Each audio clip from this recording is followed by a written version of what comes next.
What up, tubers? Welcome back to another draft here in the Caverns of Arena. Thanks for watching. Hit that like and subscribe if you haven't, and don't forget to check out cardkingdom.com/Numot for all your Magic card needs. Get those That's Magic Baby stickers. We got some more of this Alchemy Caverns of Ixalan. So we are going to see some pretty strong cards, generally speaking. Cogwork Progenitor, the Alchemy card we opened here. It's a pretty strong value card, although we've opened the Kitesail Larcenist, which is one of the best blue rares in the format, so I'm going to be taking that one. But this one is a nice value engine if you're running a decent handful of artifacts, right? Beginning of an end step, you may exile another artifact you control or an artifact in your graveyard. If you do seek an artifact, that card perpetually has base power with toughness 1/1. So yeah, you can oftentimes turn artifacts that have died, that are in your graveyard or whatever, into free value later on. Second pick, we've got like a Bitter Triumph here, Colossadactyl, Hermetic Nautilus.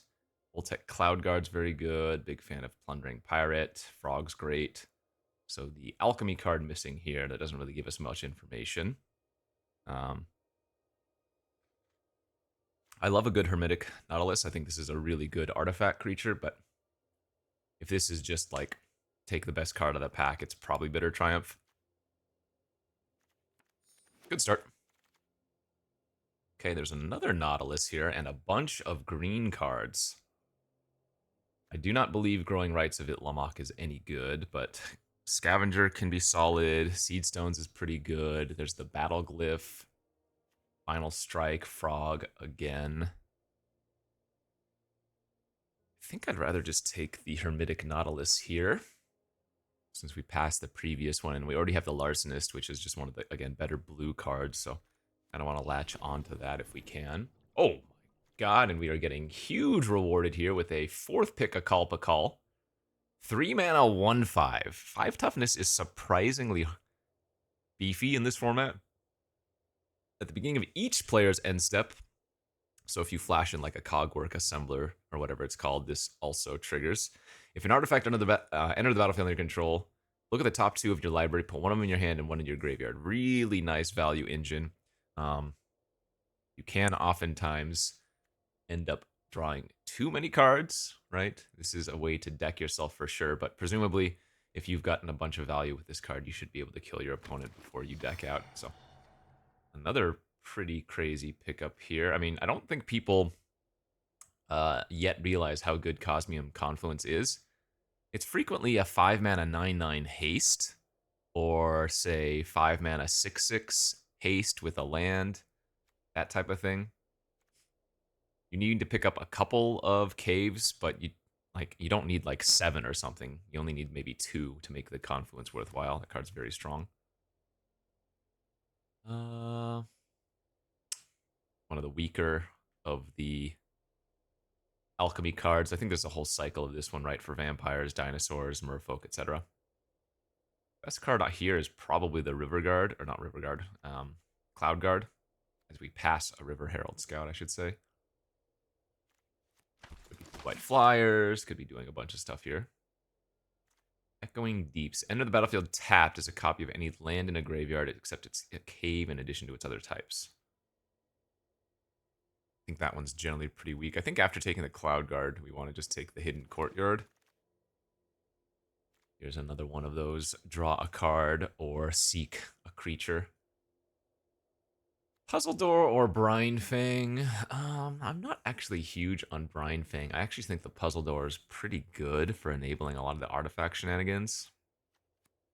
We'll just take the Waylaying Pirates here. We're going to stick with blue then as our main. Wow, super late Plundering Pirate too. Promising Vein could be a good pickup. I do have that Cosmium Confluence.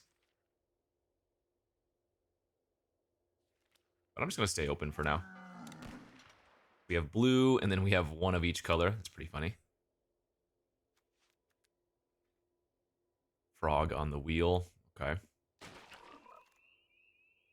Blue land. Blue cave is really good.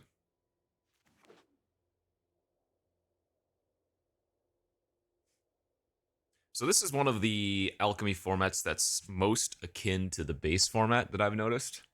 So we get another nice cave here. I guess we could do somewhat of a cave style deck.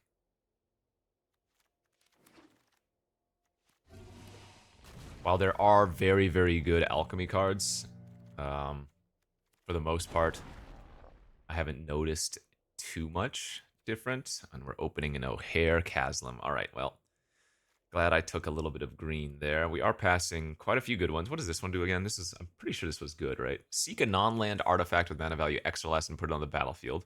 If a card with mana value less than X is put on the battlefield this way, this spell perpetually gains. It costs 1 more to cast and then return it to its hand. So yeah, if you're in the heavy artifact deck, this can get you a lot of value off of one card, even though it's going to cost more each time you cast it.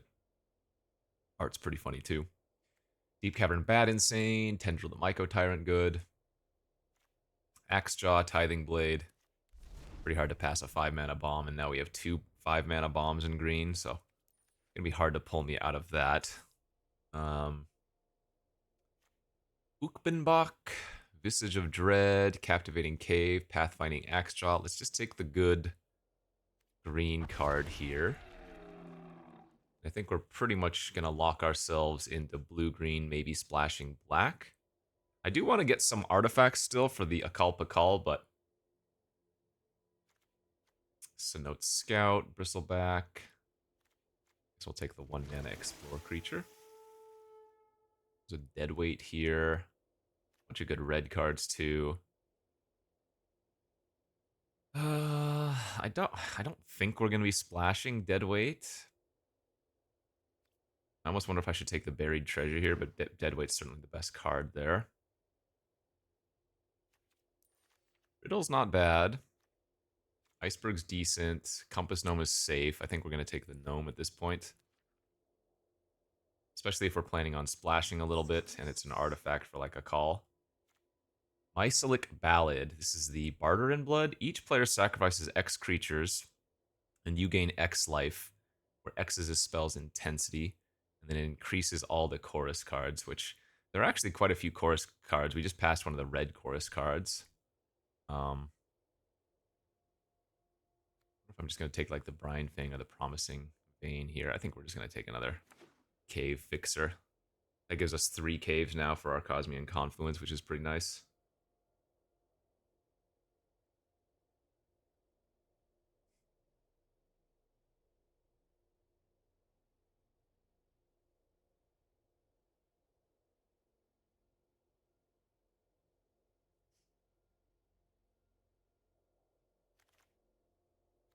Akawali. I've seen like 5 Eaten by Piranhas go around. Shoot, you know what? Actually, maybe I just realized we could be black-green splashing blue. I don't have that many artifacts, right, for a call. If we could just splash blue for Larcenist, that would also be a thing. Yeah, that actually might make more sense, huh?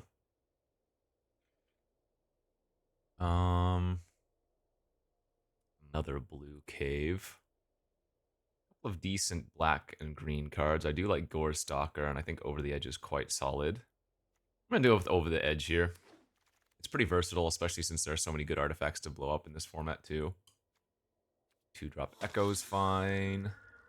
Sure, I'll splash the Ukbenbach in addition to Larcenist.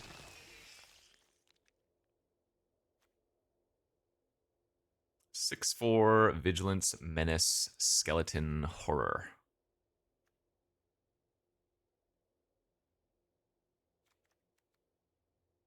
Yeah, because I first picked the Larcenist, right? We first picked Larcenist, it was like 4th pick a call.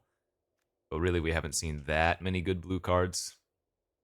So I think this direction makes a little bit more sense. I passed another chance this pack. I do hope we can get at least one of those back later, because another chance is such a good value card in this format, especially with the all the other graveyard synergies. What the heck is that Caparocty Sunborn doing? Holy crap.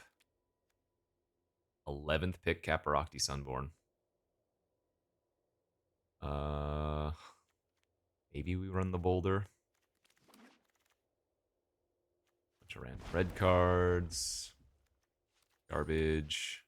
There's the another chance. That's perfect. Wow. 14th pick another chance is going to save the day. And we get a Chupacabra Echo here as our pick 1 for the 3rd and final pack. Good start. Our alchemy card being the Merfolk Tunnel Guide. Again, not very good.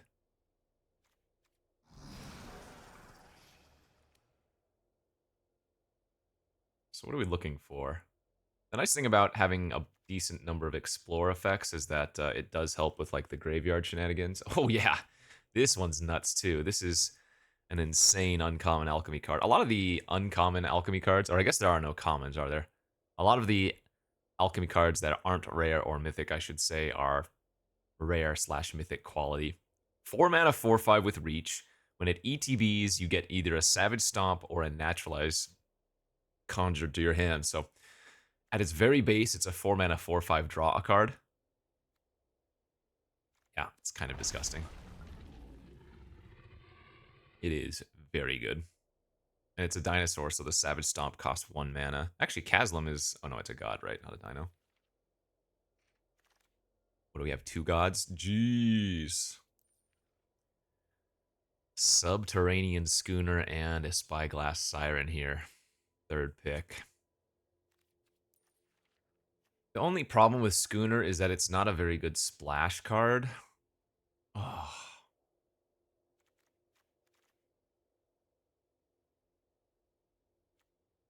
My only other option on color being the Armored Kin color, which is pretty unfortunate.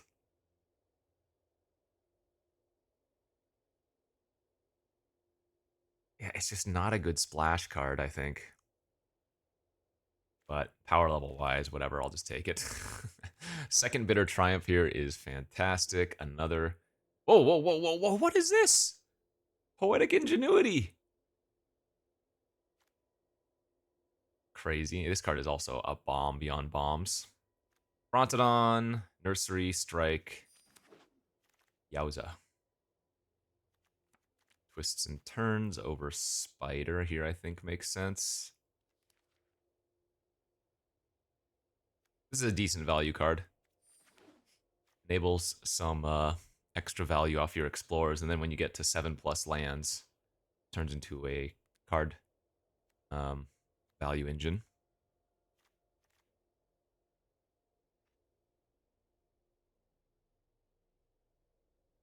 I do think I'm going to end up cutting the Schooner. Our deck is very high power level right now. Ukbenbach, Ojer, Confluence, Vantasaur, Larcenist. And for removal, we have Deadweight, 2 Triumph, Over the Edge. The Larcenist is removal. The Chupacabra can be removal. The Vantasaur's removal. Actually, yeah, 3 of our creatures also act as removal spells. Kind of crazy. Join the Dead versus Hidden Nursery. I guess I'm going to be a few playables short if I don't take another spell here. I do want that Hidden Nursery, though. But Join the Dead's a little bit too strong as well. This is Return a Permanent card. It does have a little bit of value in our deck. Oh, this is Glimpse the Core anyways, never mind. I don't think that card is particularly good. Well, actually, it might have a little bit of... You know what? I'm going to try taking it. What the hell? This is the... let's take a card from our opponent's hand for 2 mana. It's not bad.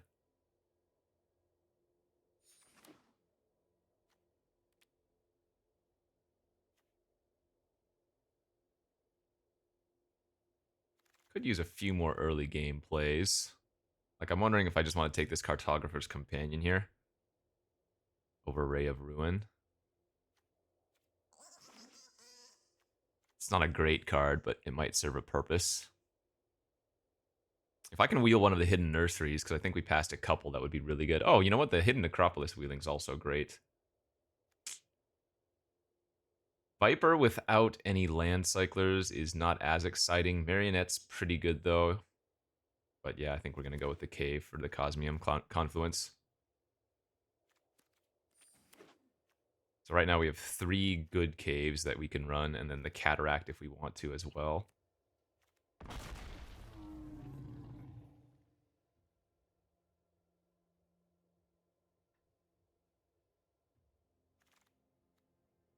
Doesn't look like we're going to wheel anything. Chigarbo. Okay, I'm gonna have to throw in like one random card. We can just throw in the boulder, no problem. That'll help us with our descend as well anyways, plus late game removal spell. The only way I would run Hidden Cataract is if I was planning on running 2 islands in the deck. But I think we might only be running 1.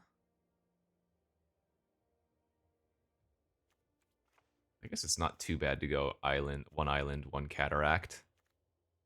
So 7 black sources, 7 green, 2 blue, and then the Promising Vein. My mana might be a little bit stretched, but I think that'll be fine. Power level wise, we have a pretty solid deck. I'm not running the Schooner or a Call Pakal, but I think we're in a good spot overall. I wonder, maybe blue-black was the place I needed to be, but after opening Ojer and getting the Wingbane, pretty hard to pivot off of those. So let's submit this, and we will go to round 1 of this Alchemy Ixalan draft.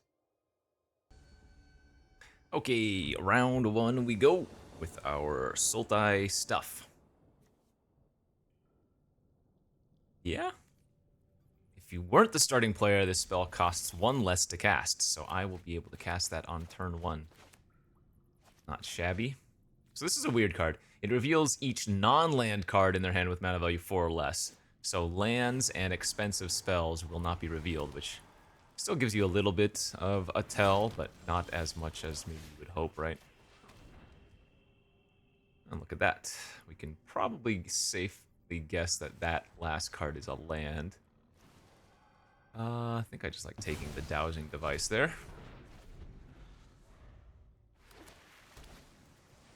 Drew a Hidden Cataract. Oh no, that might have been in their hand, of course. Well, we need to find one of our, what, 8 or 9 green sources. But we're not in a super rush quite yet. Alright, now we are getting more of a rush necessary. That Deadweight was a good starting draw for sure.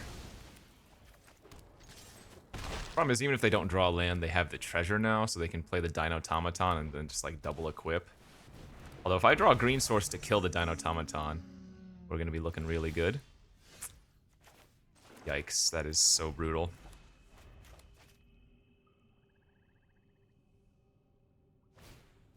Oh my god, really? Okay. If I don't draw a green source next turn, we are going to kind of get a little bit unfortunate. Man. They're probably going to draw an artifact for Poetic or whatever, right? I probably have to kill the Dinotomaton if I draw a green source. Or that can just be, that's magic, baby, you know? Sometimes the stickers, they sell themselves. How many green sources do we have in this deck? Yeah, 7 forests, a Promising Vein, and a Compass Gnome. Sheesh. Okay, well, that's just bad luck.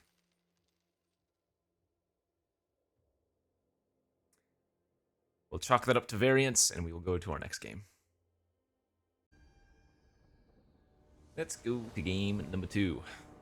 Got green this time, but we do not have blue.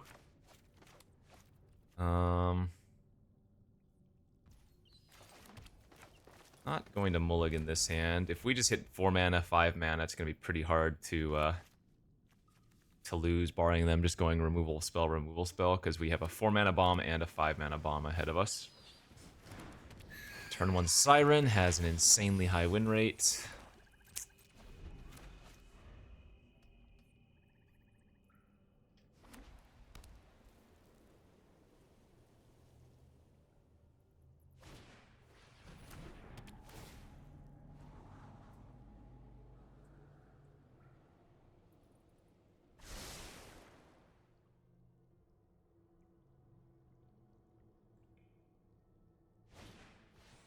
Okay. That is a lot of permanence on turn 2. We'll take it.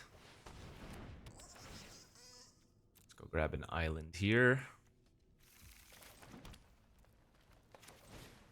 And draw it immediately.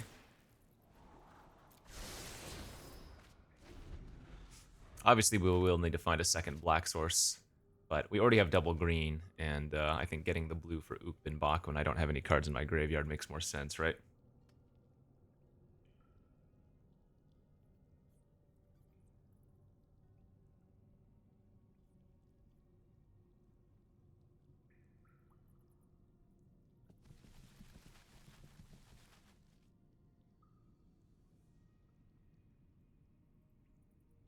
What you doing over there?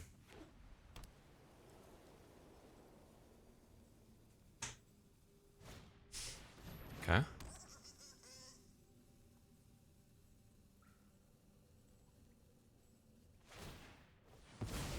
Sure. Tried to pump the Sunscribe, but it did not work.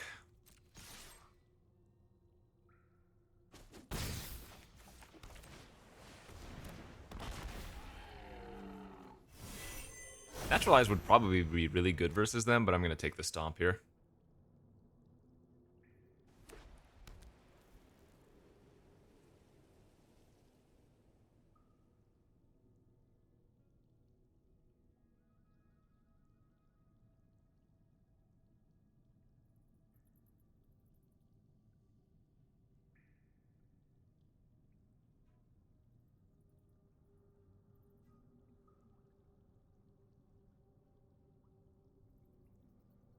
Our opponent's a thinker.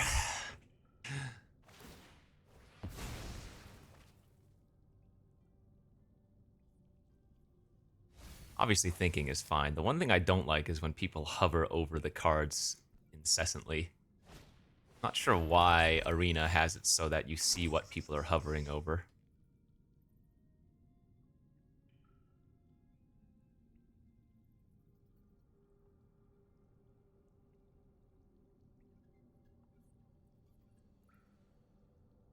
Okay, opponent, let's go.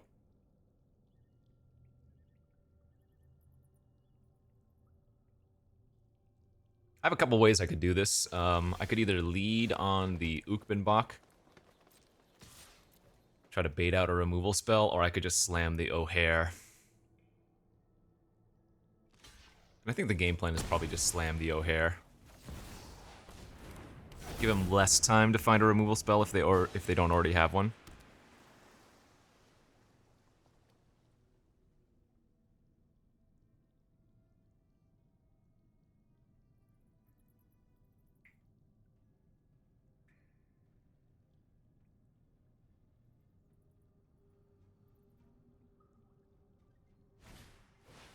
Okay, that's not a removal spell.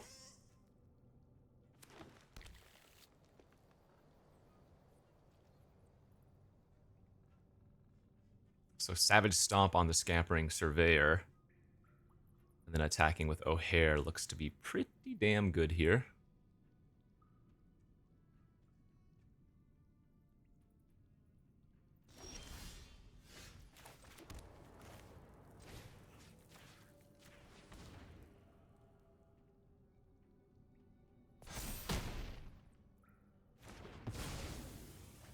I don't think it would be awful to attack the Vantasaur in. In fact, I think I'm okay doing this. I'm going to attack with all of my creatures.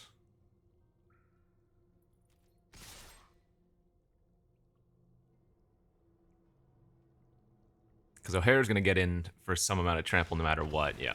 If they want to double block the Vantasaur, that means the Compass Gnome has an okay attack. And if they just trade with the Compass Gnome, then even if they're trading with their 1/1 token, then that means our Vantasaur is getting in better. Okay. Well, turns out 4 mana bomb into 5 mana bomb was good enough. On the play. A little bit awkward looking hand here. That certainly makes it better. I'm going to be cycling this boulder. End of turn. Find a second green source. That is a lot of black now. Can we get the Vantasaur next turn? This could be a problem.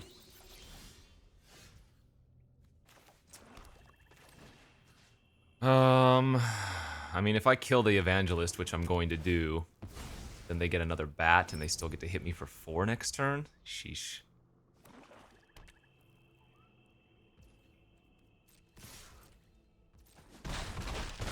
Don't think I'm supposed to fire. Well, no, I probably do want to fire off another chance, don't I? Because if we hit Chupacabra or something, that'd be worth it.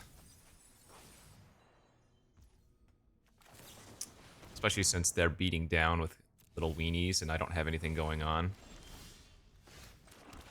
Notably, we did not mill a creature. We hit Triumph and Necropolis.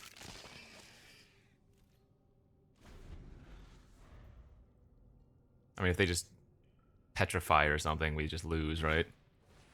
Yeah, same thing. Oh, no. I can over the edge that at least. They did get Descend off of sacrificing their Marionette, though, so their Dusk goes up a little bigger. Naturally, my second blue source, instead of hitting the damn green number 2. Yeah, we're probably not very high percentage to win this game from here on out.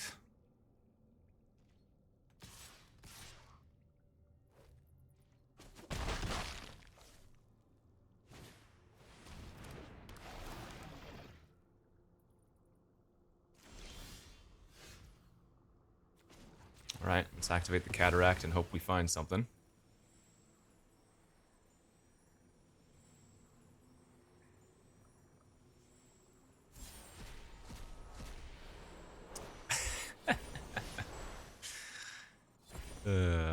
Well, it does find me a second green, so it's not the worst case scenario.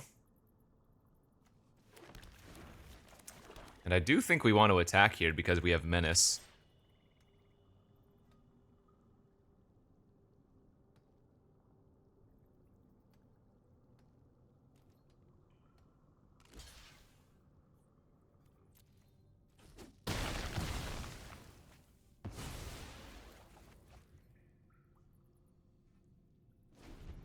Alright, can you find 2 points of damage?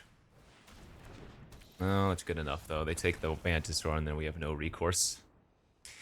Okay, well, these games have not been going very well for us, and just been having some mana issues, even though we don't even have that bad of mana. We have 7 green, 7 black, our 2 mains, and a Promising Vein, so effectively 8 of each of those. And we have a Compass Gnome and stuff as well. So even though we do have double green and double black in our deck, I think we're just running a little bit poor in terms of getting our mana correct. Alright, pretty good looking hand here for our next game. We're playing against an aggro deck. I guess I'll get the 2-2 online instead of using the extraction on them. The downside here is if they have a Sunfire Torch, they can just equip and kill the Echo, but I would only take 1 damage since would no longer have an artifact on the battlefield.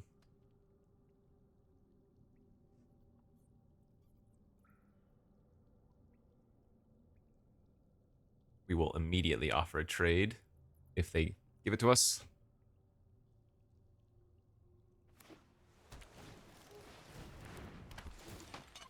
Okay. It's a good start for the opponent. Ooh, they bricked on the crewmate. You love to see that.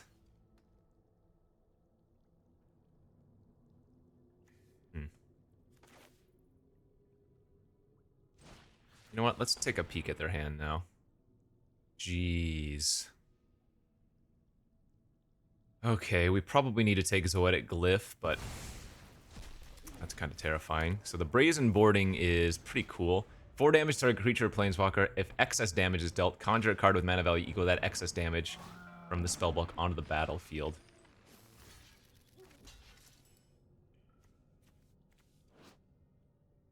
So they have a lot of good hits.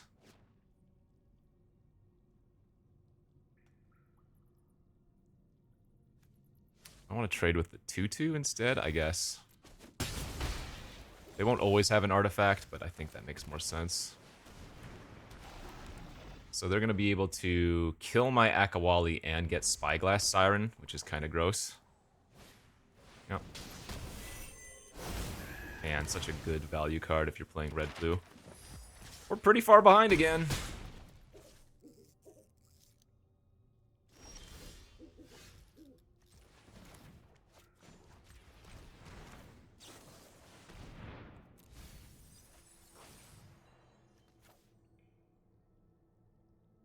So we grab the 3/3.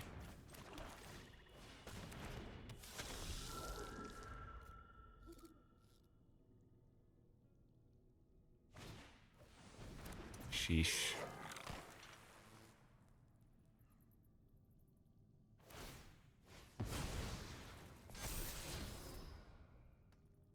So block the pirate, take 6.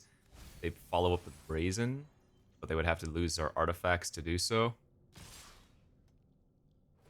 We're too far away from the Echo of Dust gaining lifelink to hold it back and try to save it that way.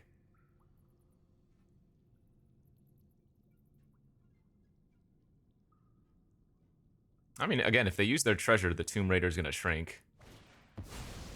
It's fine.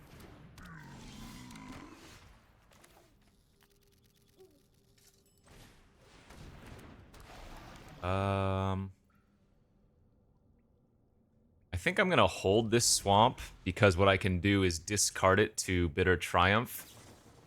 Oh my god, are you freaking kidding? Wow. So no matter what I do, I'm gonna go down to 1 here.